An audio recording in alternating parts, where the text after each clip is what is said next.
Hi, and welcome to That's Myrony podcast. My name's Alysha Myronuk, and I am your host and creator of this fun new concept. But first, what exactly is Myrony?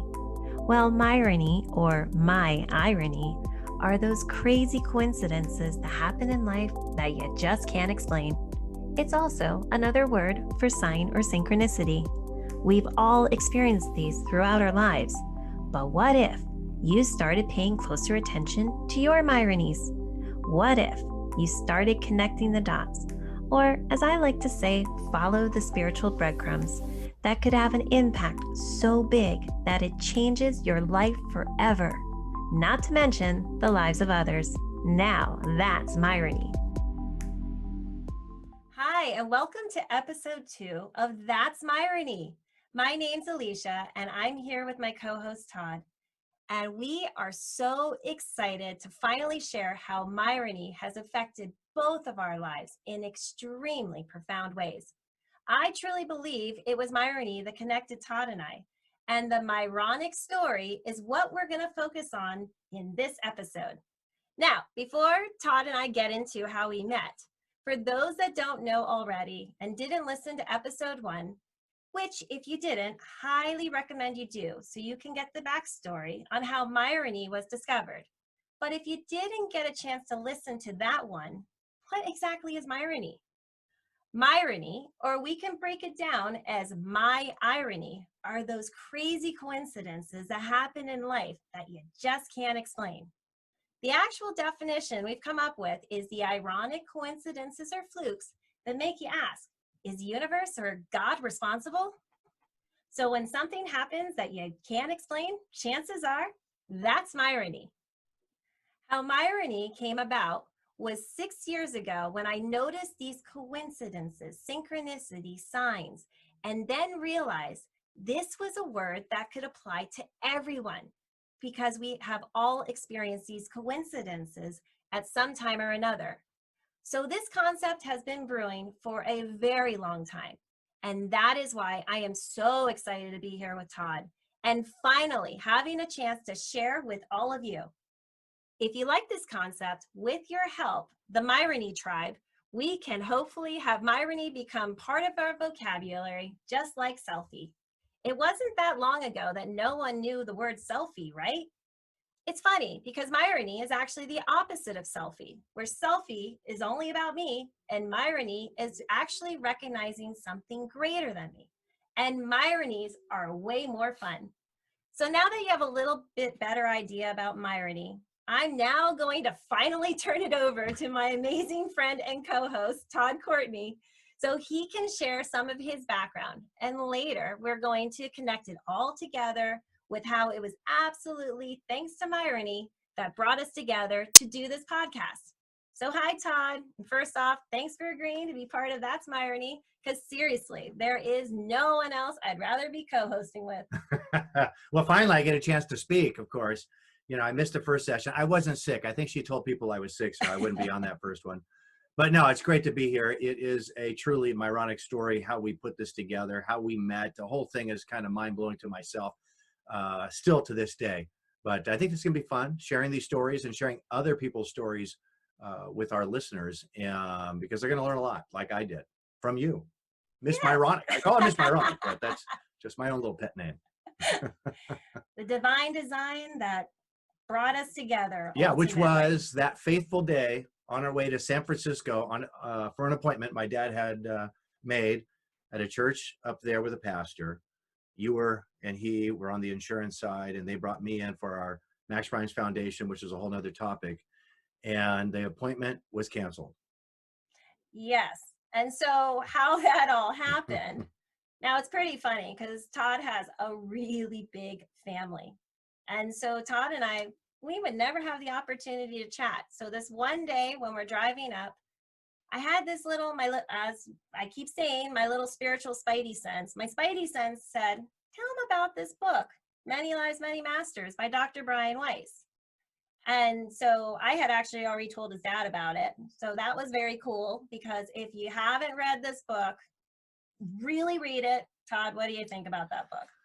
Well, the book is fantastic. In fact, all of his books are fantastic. I had not heard of them until you brought them up.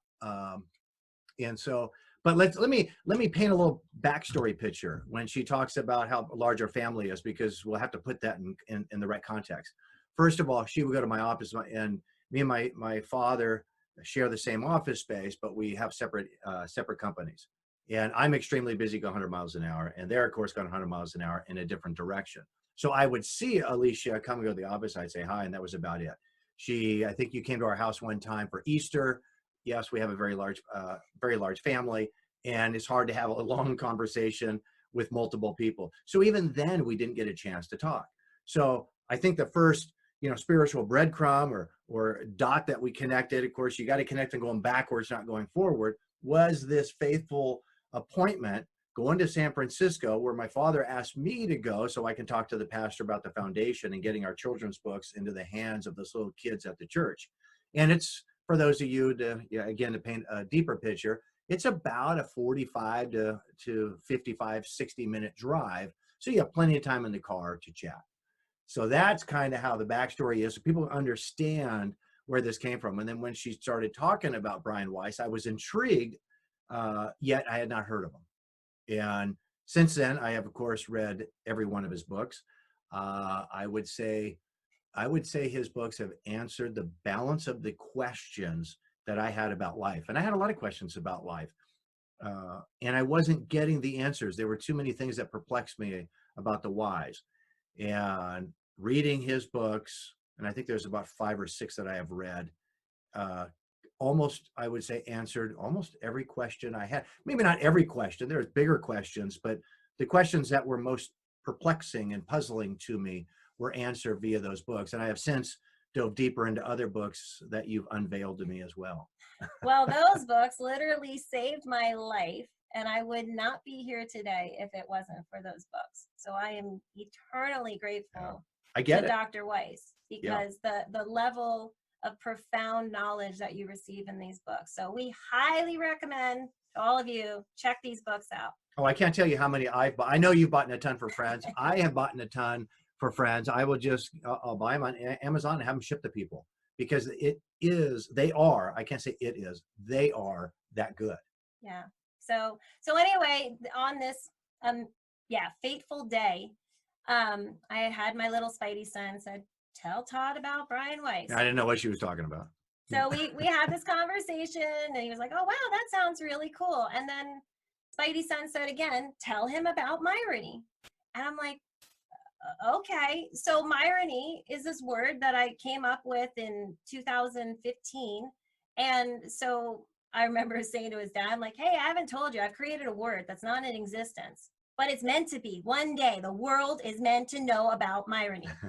So tell Todd about Myrony. And then the Myrony is, we're here. No, but tell them the dots in between, of course. No, well, let me add a little bit to that, because she's telling me this, and I'm like, oh yeah, that is interesting. That's trippy. But you're right. The whole selfie nation, the world, everybody's taking selfies, everybody's posting pictures of themselves. It's a very egotistical time that we live in right now, and getting people to think about the synchronicities and these spiritual breadcrumbs and the Myronies in our lives, as basically you have shown me how to look at them. They unveil at a much faster pace when you can pinpoint. Now I get to a point where I almost can connect the dots right away. I no longer have to look back. I know, you've tapped into your superpower. It's crazy. What is your superpower? What's your name for the superpower? The name. I haven't really named it yet. I have this deep inner sense. I do get that. I get these feelings when I'm on track. I see numbers when I'm on track. I see the clock at 10:10, the 12:12, the 2:22s. I see that all the time. The same thing happens to Jackie. We see them together.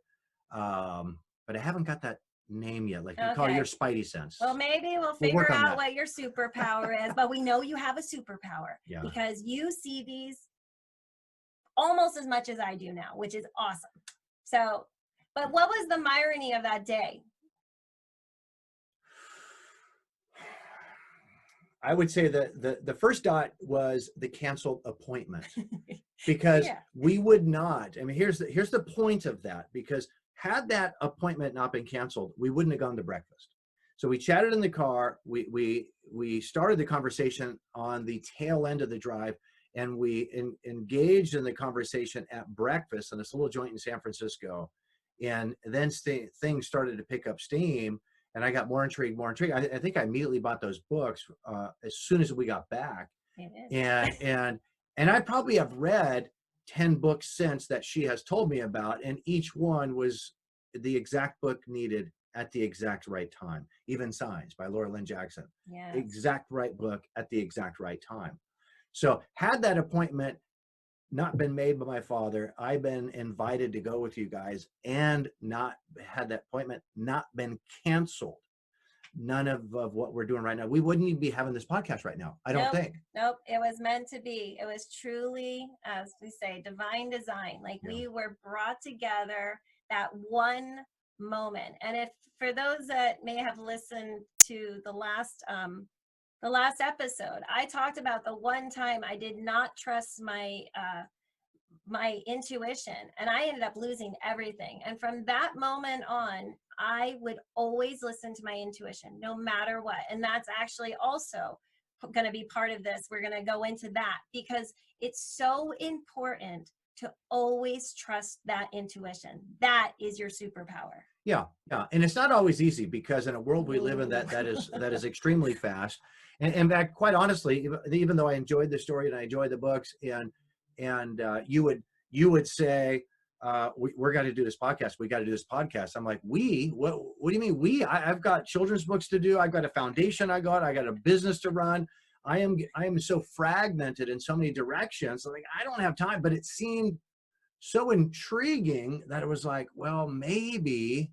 And I am that kind of, I live by the Nike creed, just do it. And here we are. Yeah. Here we are. We're doing it. But it's, I at first was like, I don't know if I should bite this off. I don't know. But, again, here we are, episode number 2, going down that path, all from that one breadcrumb. But it was a lot of other things that were added in between as well. Absolutely. And that's what we're going to go into.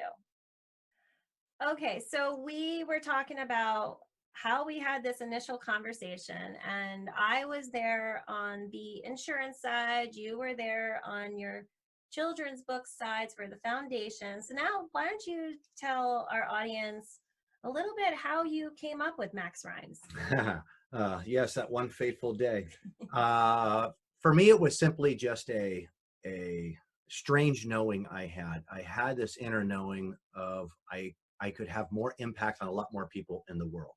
So it was about 14 years ago. It was 2006. I remember it, and it was a January or February timeframe. And I just asked to give me something else to do with my life. For me, it was God that I asked. For others, it might be Allah, Buddha, the universe. It doesn't matter.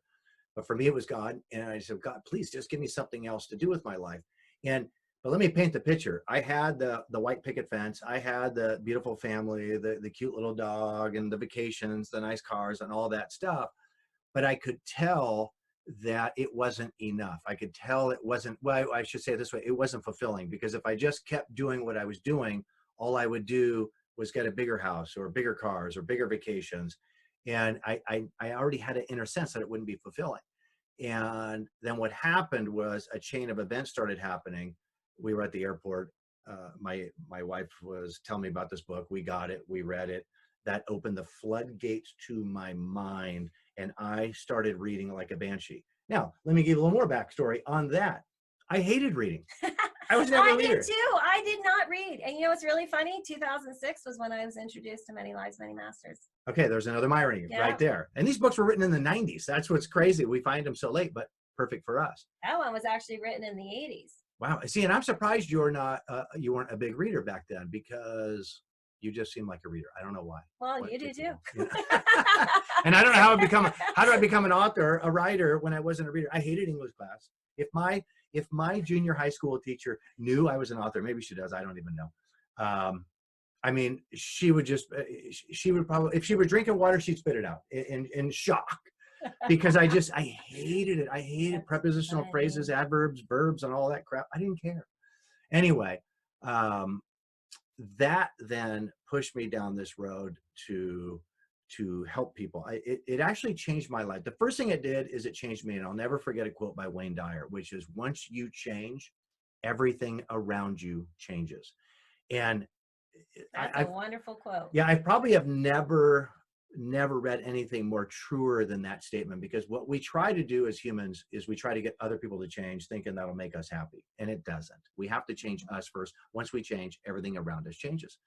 And so that's what I did. I became a better father. I became a better husband. I became a better friend, a better boss. Do you remember what the book it was? The first book? Yeah, it was The Secret. Aha. Which I will say it's a great starter book. It's not as deep as I need now. Now I would consider a little more fluffy, but at the time it completely opened the floodgates. And when we were flying down to Mexico, and I was halfway through the book. My wife was sharing it back and forth. We had 2 seats across from each other on aisles, and we would share it. She would read it, then she'd fall asleep, and I'd take it from her, and I'd start reading it. Well, yeah, because we didn't have the electronics at the time to be able. We actually had to have physical books. Yeah. And I like paper better anyway. But what was weird was we were down with a group of friends. There were like 8 or 10 of us down in Estapa for my buddy's anniversary. So we had rented this big bomber of a house. We had a great time. But in the back of my mind, that whole trip, I couldn't wait to get back home, to go to Barnes & Noble and get more books. Wow. It's the strangest thing. This coming from somebody who hated English class, was never a big reader. All I would read are business books, things like that. I just wasn't a novel reader, and I could not wait. That is the weirdest thing that transformed my life. And in 5 years, I doubled my insurance practice, what took me 20 years to originally build. Wow, that's amazing. All from How to Think, right? Mm-hmm. And so from there, I was coaching classes. I took the knowledge I garnered, and I wanted to share it with others. So I started teaching business groups, and I was horrible. I got to tell you, I was absolutely horrible. I'll never forget, first office I was at, their real estate offices, one guy was falling asleep. I'm like, oh my God, am I that bad? I guess I am that bad. But before long, I was teaching 4 classes twice a month. So I was doing 8 meetings a month. And what happens is you become a much better student when you're the teacher. Absolutely. And so I kept reading. But before long, I felt in real time. And again, I've read about people having this inner knowing. I've never had an inner knowing. I didn't realize I had it. I've had it, but I didn't realize it. It wasn't until Laura Lynn Jackson's book, The Light Between Us. Is that right? That was when she talked about her psychic gifts, and she talked about her strongest one that's known as knowing, and it's also known as claircognizance. Yeah. And it was when I read that I was like, oh my God, that's what I have. Yeah. Yeah. But the funniest Myrony to that, I kept seeing this word Jackson over and over. The song Miss Jackson would like play, and I'd be like, why is that ringing any sense to me? Because it was funny, because my dad's name was Jack, but my mom's pet name for him was Jackson. So I was like, oh, that's kind of weird. But I would see Jackson everywhere. It was for Laura Lynn Jackson. Isn't that funny? That's Myrony. No, it is. It is.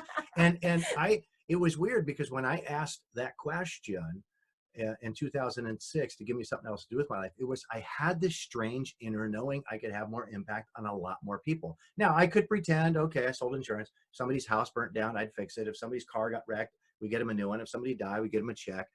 But I knew that wasn't it. And I've been doing this a very long time and successful at it. It was strange coming from my own personality that I wanted to do something different. It was weird, because it was outside of the proverbial box that I was plugged into.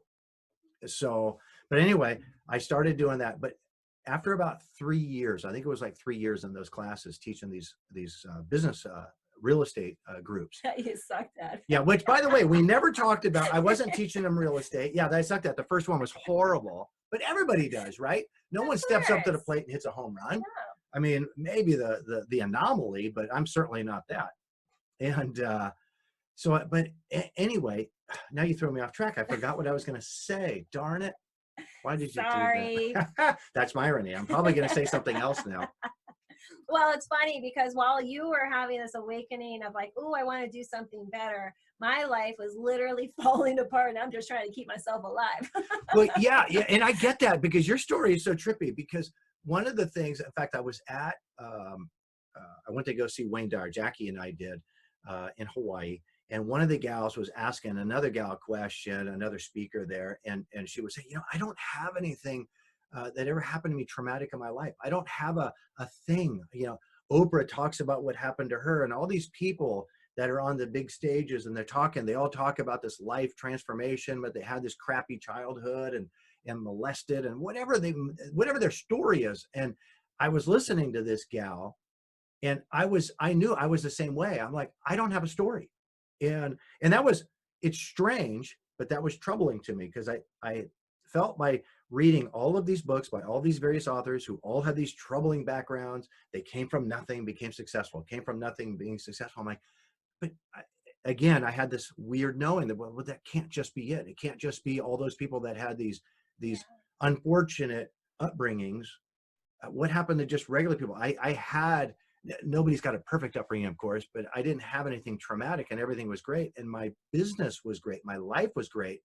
Why do I want to disrupt the apple cart? I mean, literally, why do I want to disrupt it? And can I do it? Or am I plagued from being middle class and being trapped there because I didn't have anything traumatic? Those were real thoughts going through my head. Yeah. Well, that's fair. That's totally fair. Because truthfully, a lot of people grow from the challenges that we go through. Like I actually said, like the challenges are sometimes the necessary pieces to our life puzzle. Yeah. Good thing your higher self was like, hey, you don't need to go through hell. Yeah, no, thank goodness too. I wouldn't want to. No, it's not fun. Now I remember when you cut me off last time. Now I remember what I was talking about. No, what it was I had that inner knowing again when I was in the meeting about 2.5, 3 years into it, when I started realizing, and again, these were realtors, but we weren't talking about real estate and we weren't talking about insurance. We were talking about how to create balance in life of health, wealth, and happiness. And it suddenly hit me in real time that I'm not here for them. I'm here to learn, but I'm here at the time, and I'll preface here, get a little further back. I was coaching my kids in sports. My boys were, I think, 8 at the time, my twins, and my daughter was 10. And specifically at that time, my daughter's softball teams, and I was teaching the girls what to do when they step up to the plate, how to mentally think. If you see a certain tree, just hit towards the tree. When the girls were pitching, I would show them and teach them how to visualize while they were pitching. And we started winning championships with average girls. Wow. Average girls. Yeah. So it was, that's power of thought and power of the mind. Oh yeah. And so that was the first trigger that, oh, okay, I'm supposed to help teens. So then I had this idea, and this is how long kind of these stories go. Cause you asked me, how did I start Max Rhymes? Well, I can't tell you without giving this backstory. Yeah, we want to hear it. I want to hear it. I don't even know this backstory. So I'm sure the listeners are, you guys want to hear it, right? Yeah, because it is strange. It's strange because how these dots connected. Oh, yeah. So this is 2006. So now we can, fast forward maybe 3 or 4 years. And when I'm into, because I taught those business groups for 5 years. And then in between is when I was shifting gears and writing the book for teens. Because that's what I started doing when I started, and I had teens come to the house and I was coaching them. Some of my sister was coaching volleyball team. I was helping their team. I mean, all kinds of weird stuff. So weird meaning outside of what I was doing. I was an insurance broker. Okay. So I mean, that's real exciting, right? Yeah. Something complete polar opposite. So I write this book. And again, what am I doing? I'll never forget. I wrote 3 chapters. I'm done. My wife asked me, well, what did you write about? I don't know. Ooh. She's like, well, what do you mean you don't know? You just told me you finished 3 chapters. I know. So what did you write about? I don't know. Did you channel it? I had to actually reread it. And when I did, I'm like, oh, that's not that bad. I wrote that. I mean, a guy who hated English class. And so it was pretty funny. So anyway, I don't want to go too deep into that, but then I at the same time, I was creating a website for teenagers called Teens Can Dream to kind of help them understand. It's just like the book, to help them understand why they think the way they think. which is in many cases destructive thoughts. And I was Mhm. trying to flip those upside down so they can learn how to have constructive thoughts. Then out of the blue, this other idea hits me because I'm working with a couple gals, actually adults that are physically ill, psychologically weak, and financially upside down. Ooh. And yeah, both, one was in my business group and another. That sounds like me. Yeah. And it wasn't her. I didn't know Alysha then. So I helped both of these women and right side up them. And one's got an incredible life now, and the other one's working on it into an incredible life. And it was so powerful, but it made me want to do something again on the health side at this point. I was like, wow, if I can help a couple of really messed up adults, what could I do for kids? And I got this idea, well, create an animation video for kids with leukemia. And I'm like, oh, wait a minute. Okay, that sounds great. But there's only two problems. I don't know anything about leukemia. Not one thing. No one in my family had it. Nobody, no friends, no neighbors, nobody. Two, I know nothing about animation. Nothing. Yeah, so when you say you got this idea, like, go on a little, I mean, that's a crazy idea. All I can say was just that. An idea hit me. I know now what it was. Like a ton of bricks? Not at the time. Okay. Not at the time. And I want to be clear on that, because it's not like I'm going to go into that once we go back to Laura Lynn Jackson's book, The Signs. Yeah. Because that's when I really put together what was happening. But in real time, at the time, I just thought it was an idea. Okay. And I'm like, but I felt compelled to do it after 6 months, because for 6 months, I'm like, there's no way I can do this. It just kind of like ate away at you. Like you just knew you needed to do it. That's actually how I met your dad. Yeah, that's funny. Yeah. That's funny. Instead of how I met your mother, it's like how I met your father. Yeah, like the TV show. Yep, that's exactly it. Yeah, no, it was like that, because I got the proverbial needle in the back saying, hey, because literally 3 months, 4 months, I'm not doing that. I don't know anything about either subject. And literally 6 months. So I'm out in the wilderness. It's dark 30. Sunrise is coming up, and it's beautiful out. I'm just checking things out, snapping photographs, and I'm like, no, I'm not doing this. I don't know anything about it. And I get this like whatever message in my head that says, look, you asked to do something else with your life, so do it. And I'm like, oh, great. Push it back on me, because it's true. I was the one who asked. And so I said, okay, fine, I'll do it. And this is I feel like some crazy guy, but thank goodness I'm out in the wilderness all by myself. And I feel like some crazy person going, okay, fine, I'll do it. But I don't know anything about either topic. So you have to put the right people in my place. So what do? I go to Craigslist, and I put an ad in Craigslist and go, typing it, looking for an animator for a startup company in Silicon Valley, looking to help children with leukemia. The last line said, must be willing to bet on the come. What that means is I don't have the money to pay you, but if you do the work, and we're successful at this, maybe you'll get paid. I don't know.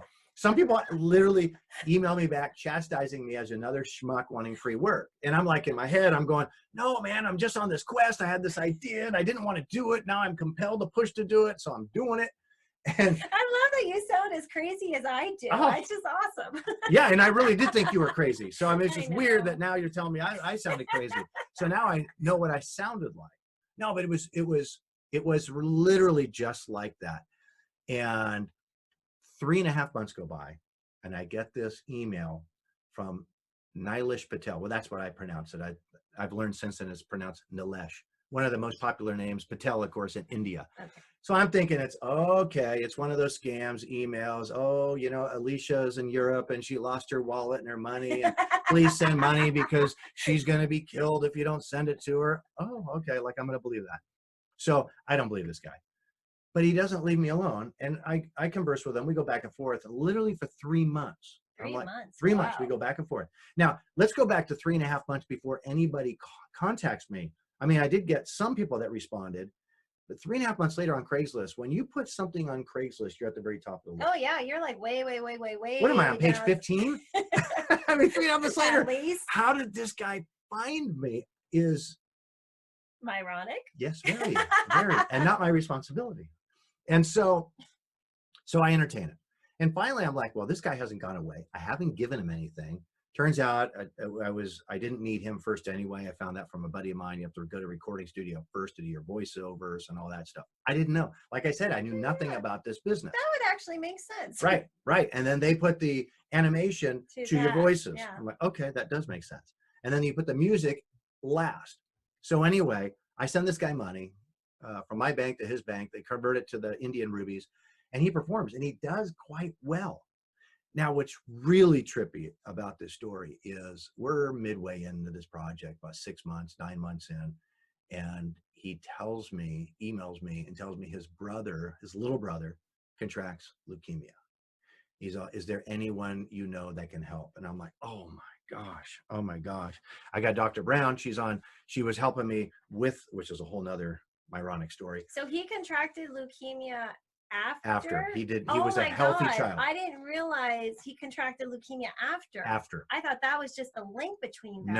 No. Wow. So he gets leukemia after, and then Dr. Gail Brown, who helped me with the research, which is another Myronic story, because I got her from being an insurance client, referred to me by one of my realtors in my group. Right. Love it. She refers me. She and I talk for an hour before we even talk about insurance, finds out what I'm doing, because she goes to Tony Robbins, and I've done Tony Robbins, and she ends up not being on my board per se, but she helped consult when it came to leukemia, because she was a Harvard med school, and then she was an oncologist, and then went into research as a scientist for leukemia. And wow. Right. I mean, you can't make this stuff up. No, yeah, that is the point. Certainly of not me. I'm not that smart. Make this up. I'm not that smart. We couldn't put this together if we tried. No. So unfortunately, she does say that if they lived here, they probably could have been cured, but they're in a third world country. Anyway, his little brother passes, which is a very sad part from that aspect. And at the same token, he just had a baby. And so they brought a new life into the world for the mom and dad as a granddaughter. And so that's a beautiful part of it, the cycle of life. But he and I, Alysha Patel, believe, and I get goosebumps talking about it right now, even though I got a long sleeve on. We know we are connected spiritually for a reason. Oh my God, I just got goosebumps. Yeah. And what's the name of the video? JustImagineIf.org. It's the most beautiful thing. Everybody needs to see this. I will tell you, you're going to laugh and you're going to cry. And it's just, oh my God, it's so beautiful. Yeah, it was fun. It was as far as I understand, the world's first animation video for kids with leukemia. Oh, wow, really? Yeah, to teach them how to think themselves healthy. Now, we're not saying don't keep doing your treatments, do whatever you got to do. But if we can get them optimistic and we can get them to think in a way that epigenetically they can heal themselves. Now, keep in mind, I hadn't finished. Here's the next step. All right, next, breadcrumbs. So let's skip ahead a little bit. I haven't finished the teen book. I haven't finished the teen website. I haven't finished this video. And Jackie says, hey, why don't we do children's books? And I'm like, are you kidding me? I don't want to do children's books. There's enough cute books in the world. I only want to help people. So I was only my desire was to create products and projects that would help people. And I just didn't think how a children's book could do that. And to give you a little backstory, Jackie's an elementary school teacher. She'd been a credentialed teacher in California for over 30 years. What grade did she teach? Predominantly third grade, but she started in kindergarten, did first grade, did second grade, and then ended predominantly as a third grade teacher. And so it was natural inclination for her to want to do children's books. Yeah. It's just that I was like, so I rejected her until another Myronic incident happened. I was reading a book by Wayne Dyer, and he talked about this book written by Dr. Bruce Lipton. So what I normally do when I see something that's referenced in one book that I like, that they reference, I'll go buy the next book. So I did. Dr. Bruce Lipton, The Biology of Belief. Jackie and I are in bed. We're reading, when you're kind of tilted upward and leaning against a headboard. And I'm like, OMG, Jackie, you're right. She's like, what? We have to do children's books. And here's why. And I shoved the book, literally I shoved the book in front of her face. You got to read this. And it was all about brainwaves. And it was all about why children end up, the apple didn't fall far from the tree. and how brain was. And I won't go into that now because it's a little cumbersome. But right there, that spark ignited. And I'm like, oh my God, I don't need another project. I don't need another project. I'm still working on the teen book, the teen website, the animation video, and we're going to start another project, mind you. And I'm running an insurance agency, and I volunteer at my kid's school, and I coach sports. And I'm like, I don't even know how I'm doing it. But like the Nike create, you just do it. And so I did, and started that project. So Nylish back in India, I say, hey, Nylish, by any chance, can you do illustration work for books? And he's like, oh yeah, that's easier for us than animation. So that breadcrumb right there. And now as I go back, there's a couple things here before we even get into Max Rhymes. Before I could do Max Rhymes, I needed to do the meetings in the business offices, because I needed to research. As I mentioned, as a teacher, you become a way better student. Yeah. I needed that research. I needed to do the teen book because it did push me into deeper research. I needed to do the animation video because it pushed me into deeper research on epigenetics, brainwaves, and things of that nature. And I needed to meet Nylish Patel. And so all of those things had to happen in the order in which they happened. And I thought I was going not crazy in a I got to go to the psych ward crazy, but I literally going, I'm an idiot. What the heck am I doing? And then until that one fateful day, the bathroom scene, which completely changed my life. And I just don't know if we have time to talk about that. Oh, here. Of course we do. You know? Gotta go into that. Do we have can't time? Be like, are you sure? I mean, we could save that for episode 3. Well, how do you want to do it? We're gonna keep going, because Okay. we're gonna have, this is gonna be a 2-part series, because our conversation, our how we met is just too damn crazy. So we're just gonna keep on going. Well, I'll just keep trucking that. Keep going. So the one day, and by the way, in between all of that, I moved houses. So we had this big house, and all the kids grew up there. And then I'm like, if I'm going to bite off on all of these projects, I got to downsize. I need a smaller footprint. I need a smaller burn rate, because I am burning cash at a pace I am not comfortable with. And so I just knew I'm conservative by nature. So I knew. So I made that move. But the house we bought is smaller, of course, but it needed a master bedroom. It was only a 2-bedroom. So we needed a master bedroom suite and all that. And of course, because I understand construction, I take on that project as well. So I'm my own general contractor.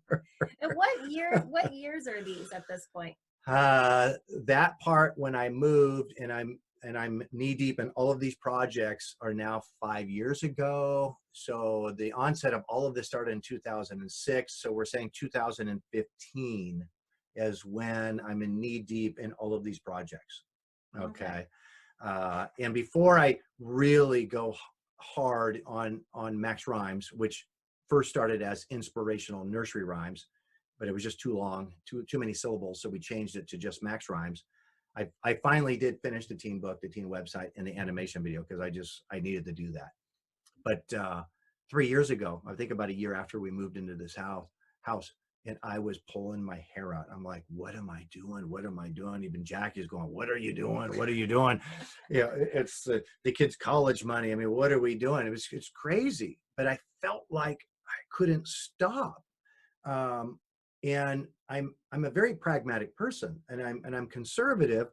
I'm not a huge risk taker. These are all the little things that it's going against my normal nature. Your higher self was talking. Yeah, but I couldn't stop. So here comes the bathroom scene. Okay. After the bathroom scene, we'll take a little pause. Okay. And then we're going to move back. We're going to end it there, because isn't that great? You always want to end with something really funny. The bathroom always ends everything. There you go. I don't know where that came from. Things just come out.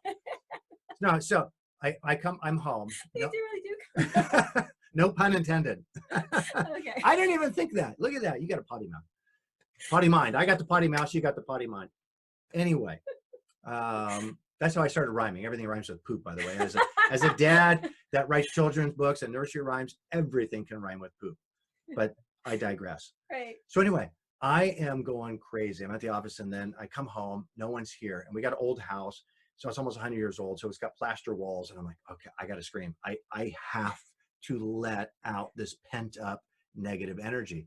So I go to the kids' bathroom. Mine wasn't done yet, and it's all plaster walls. And I'm going, oh, I got neighbors here. My old house, I didn't have neighbors that close to me. I could yell in that house, no one can hear me. Here, I'm a little concerned. So I go to the bathroom, close it, and got all these solid walls, and I start like this rant, and for like 30 seconds, I'm like, what do you got me doing? Why? I don't know what I'm doing.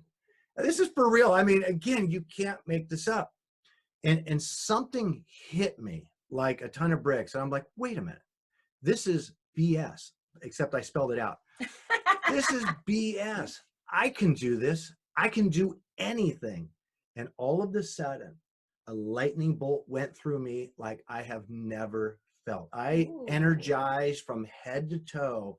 And I was like, oh shit, did I piss somebody off? I'm looking up, and maybe you're about to be abducted. Yeah, and by the way, I'm standing up. I'm like, it's exactly what I said. Oh shit, did I piss somebody off? And I'm like, are you telling me I'm on track? By this time, the lid's down the toilet. I sit down. I have to sit down, and that's when I sat down, and that's when I looked up with my hand still up. Are you telling me I'm on track? And again, I get this whoosh of energy that went through me like a ton. And I was able to ask yes or no questions. For a yes, I was able to, I would get this energy sensation. For no, I'd get nothing. But for the life of me, I can't remember. And I was able to ask for like 30 seconds. But for the life of me, I don't remember any other questions except the first one. Are you telling me I'm on track? I don't remember any other questions I asked. And because they weren't necessary, weren't relevant, or maybe I needed to know in the moment, but I don't need to know to keep going. Right. I don't know, but that's what it did for me. Is it kept me going. It gave me the motivation. It's like, okay, well, I mean, if you're telling me I'm on the right track, I'm like, I don't understand how I'm on the right track. Again, conservative, pragmatic, insurance guy, always got my ducks in a row. I always know down to the penny what my checking account, balances to. I'm that kind of guy. and I am the complete freaking opposite. Now, isn't that Myronic? And here we are together. Yeah, seriously. So so that bathroom scene was extremely powerful. You had an epiphany. Yeah. And I felt like I got, I just got the answer. I just got the answer. No, and then that's awesome. We can go into Laura Lynn Jackson and the signs I got further down the road, because I actually said, and we'll end it here, but I told, okay, God, I won't question you again. Well, I lied. I did probably 3 or 4 more times, because you get stressed out and you do question again, and come to find out that's normal. I didn't want to question, but I did, because again, I got stressed out. And that's when Laura Lynn Jackson comes into my life, vis-a-vis Miss Myronic. Yay. Well, that's a great place for us to stop. And then we're going to continue this conversation in what's going to be episode 3, because I'm going to explain the side of following the breadcrumbs that led me to Todd in the most Myronic way possible, where I was doing the same thing, where I was like, I don't understand what I am doing. I have no clue why I'm doing this, why I'm feeling compelled to do this, why am I going into this line of work, why am I, why? But there's actually a much bigger reason behind all of it, and that's Myrony. Indeed.